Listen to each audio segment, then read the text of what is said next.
रमता राम जपो रे प्राणी, अब तो सुन ले राम कहानी। आप जी पुण्यकर्मी प्राणी हैं, पूर्व जन्म में मनुष्य थे, आपके अंदर भक्ति की आस्था विद्यमान थी, आपने शीघ्र ग्रहण कर लिया। और जो आपके घरों में अब संतान आएंगी वो भगवान के कोटे से आएंगी, बहुत अच्छी होंगी, उनकी तो आपने भविष्य की चिंता करने की जरूरत नहीं रहेगी। और जो अन्य प्राणी है वर्तमान के अंदर हैं, वो जो ऐसे हैं जो पूर्व जन्म के भक्त मनुष्य थे वो शीघ्र आ जाएंगे, और जो कागभूषण जैसे होंगे उनका भी तरीका अपनाया परमात्मा ने। क्या होगा, एक घर में तीनों ने दीक्षा ले ली, एक नहीं लेता, ठीक है, तो वो कागभूषण की श्रेणी का है। अब उसके लिए मालिक ने क्या दया करी है, घर में आरती चलेगी, कोई मंत्र करे इधर बैठ के, कोई कर रहा है इधर बैठ के, सत्संग चलेगा, ना चाहते हुए कभी देखा जरूर का, सुनेगा, बैठ के वैसे बैठा लेंगे, बैठता जा तू नाम मत लिए तो सुनेगा, तो कभी ना कभी उसके भी कागभूषण की तरह इच्छा बनेगी, उसके पाप नरमाएंगे, क्योंकि भगवान की कुछ ऐसे संस्कार होते हैं, ऐसे पाप होते हैं जो ज्ञान यज्ञ से ही समाप्त होते हैं। अब कुछ ऐसे पाप होते हैं जो प्रणाम यज्ञ से समाप्त होते हैं, जैसे कपड़ा मैला हो गया, सिंपली कोई धूल मिट्टी लगी है झड़का दिया, निर्मल हुआ, थोड़ी बहुत और मैल लगा है तो वैसे पानी में से निकाल दिया तो भी ठीक हो गया, और भी ज्यादा मैला है तो साबुन प्रयोग करना पड़ता है, और भी ज्यादा कहीं कोई दाग लगा है तो ड्राई क्लीन करानी पड़ती है, तो वो तब निर्मल होता है। हमारे युगों युगों के अंतःकरण के अंदर बड़े धब्बे लगे हुए हैं, अंतःकरण में हमारे पाप जमा है, तो उन पापों के नाश के लिए ये सब प्रक्रिया आपकी यहाँ कराई जाती है। 5 यज्ञ कराई जाती हैं आपसे। एक यज्ञ है धर्म की, कुछ ऐसे पाप होते हैं जो धर्म करने से ही अक्षीण हुआ करते हैं। एक यज्ञ है धर्म की, दूसरी यज्ञ है ध्यान, परमात्मा का चिंतन, मीन ध्यान, उसकी कसक बने, उसकी एक न्यारी आपको याद बनी रहे, उसको ध्यान कहते। और तीसरी यज्ञ है हवन की, यहाँ पर एक ज्योति यज्ञ किया जाता है, ज्योति हवन किया जाता है, कराया जाता है। तीसरी यज्ञ हवन की, चौथी यज्ञ प्रणाम, दंडवत प्रणाम कराया जाता है, जिसे अहंकार नाश होता है, और कुछ पाप इस प्रणाम यज्ञ से ही नाश होते हैं। और 5वीं यज्ञ है ज्ञान की। इस ज्ञान के सुनने से, कथाओं के सुनने से भी आपके बहुत से पाप अक्षीण होते हैं। अब जिस व्यक्ति को आप प्रारंभ में चर्चा करते हो परमात्मा की, वो नहीं ग्रहण करता, उठ के चल पड़ता है।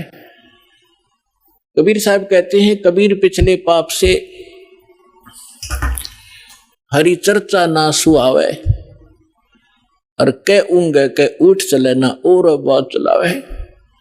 जैसे किसी कर्महीन प्राणी से, संस्कारहीन प्राणी से आप भगवान की चर्चा करने लगते हो, और वो आपका विशेष मित्र भी हो, विशेष नाती भी हो। अब जो ऐसा वैसा व्यक्ति होगा तो 2 बात सुनते उठकर चला जाएगा, तो ठीक है मैं फिर आऊंगा, मुझे काम जरूरी है, क्योंकि उसको वो अच्छा नहीं लग रहा, उसको सुहा नहीं रही। और कोई ऐसा मित्र होगा कि उठ नहीं सकता तो नींद आने लग जाएगी, लटके लेगा थोड़ी देर में। या फिर कोई विषय बदल देगा कि सुन मेरी बात सुना, सा वहां फलाना था, सा फलाना था, वहां जाना है, वहां चलेगा। वो सुन ही नहीं सकता, क्योंकि उसको वो अच्छा नहीं लग रहा। तुलसीदास जी कहते हैं, तुलसी पिछले पाप से हरि चर्चा ना भावे, भाव माने अच्छी नहीं लगे। जैसे कहते हैं मैंने, मुझे रोटी नहीं भाती, मुझे नहीं अच्छी लगती। तुलसी पिछले पाप से हरि चर्चा ना भावे, और जैसे जवर के वेग से भूख विदा हो जाए। अब जिस व्यक्ति को बुखार हो गया हो, जवर हो जाए, मलेरिया, तो उसको न कोई भी पदार्थ है वो कड़वा नजर लगता है, महसूस होता है। जैसे रोटी खाएगा, एक टूक एक ग्रास नहीं खा सकता, वो कड़वा लगता है, थूकने को दिल करता है। ना काजू खा सकता, ना किशमिश खा सकता। मनुखा दाग को भी कड़वी बताता है। अपने आत्माओं ना मनुखा दाग कड़वी है, ना वो भोजन कड़वा है, ना खीर कड़वी है। कड़वा क्या है कि उसके बुखार ने, जवर ने, टेम्परेचर ने उसके शरीर की व्यवस्था इतनी बिगाड़ दी कि उसको मीठी वस्तु भी कड़वी लग रही है। अब उसका ट्रीटमेंट क्या है, उसका विकल्प क्या है कि उस मलेरिया बुखार को नरम करना पड़ेगा। बुखार उतरे बिना वस्तु स्वादिष्ट लगे नहीं। अब रोटी कड़वी लग रही है, मनुखा दाख कड़वी लग रही है, तो उसका ट्रीटमेंट क्या है? कड़वी गोली ही खानी पड़ेगी कुनीन की, और ना चाहते भी खानी पड़ेंगी। और उनके खाने से फिर वो जबर ठीक होगा। जब जबर उतर जाएगा, और फिर देखना सूखी रोटी सब्जी छोड़ भूख लगेगी। जब घर वाले कहें सब्जी बना दो ना, रोटी दे फटाफट, सब्जी दे फिर देखूंगा। और पहले सब कुछ आगे रख देते थे तो भी खाने को दिल नहीं करता था। ठीक इसी प्रकार जो प्रथम बार जिसके ऊपर परमात्मा रजा बख्शते हैं किसी भी कारण से, किसी की माध्यम से सत्संग सुनाने की, तो वो ऐसा व्यक्ति जिसके पिछले पाप कर्म घने बढ़े हुए हैं, तो उसकी आत्मा के अंदर उस जबर के कारण उस मीठी वस्तु परमात्मा की चर्चा ग्रहण करने का वो व्यवस्था नहीं है, वो खराब हो चुकी है। तो उसके लिए क्या तरीका है कि ना अच्छी लगे तो भी सत्संग में बैठा रहे और सुनता ही रहे, जैसे कैसे भी सुनता रहे, चाहे अच्छी लगो या ना लगो।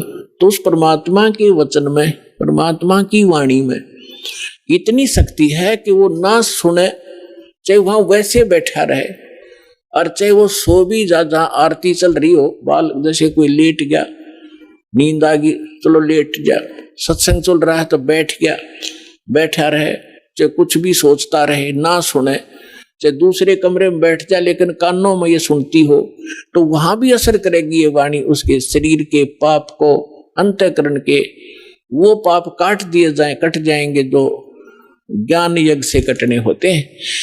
अब जैसे एक पहले क्या होता था, सभी उपचार आध्यात्मिक तरीके से होते थे। वो भक्ति तो उनके पास थी नहीं, साधु संतों के पास। जनता में खाना रोटी प्राप्त करने के लिए वो क्या करते थे, कोई जंतर मंत्र सिद्ध कर लेते थे। कोई तो सांप का, सर्प का जहर उतारने का मंत्र सिद्ध कर लिया, किसी ने बिच्छू आदि का जो जहर विष उतारने का मंत्र सिद्ध कर लिया, किसी ने कोई जाड़ जोड़ झाड़न का मंत्र सिद्ध कर लिया। ये कोई मोक्ष मार्ग तो नहीं था उनके पास, पर ऐसे सिद्धि कर लेते थे। तो जैसे एक सर्प का विष उतारने वाला व्यक्ति एक मंत्र सिद्ध कर लेता है, और जिसको सर्प ने डस रखा है वो अचेत पड़ा है, बेहोश पड़ा है, और वो जो सर्प का विष उतारने वाला व्यक्ति एक मंत्र बुदबुदाता है, बोलता है, वो अचेत व्यक्ति ना उसको सुन पा रहा है ना समझ पा रहा है, और तो भी वो अपना काम कर रहा है, उसके विष को उतार देता है।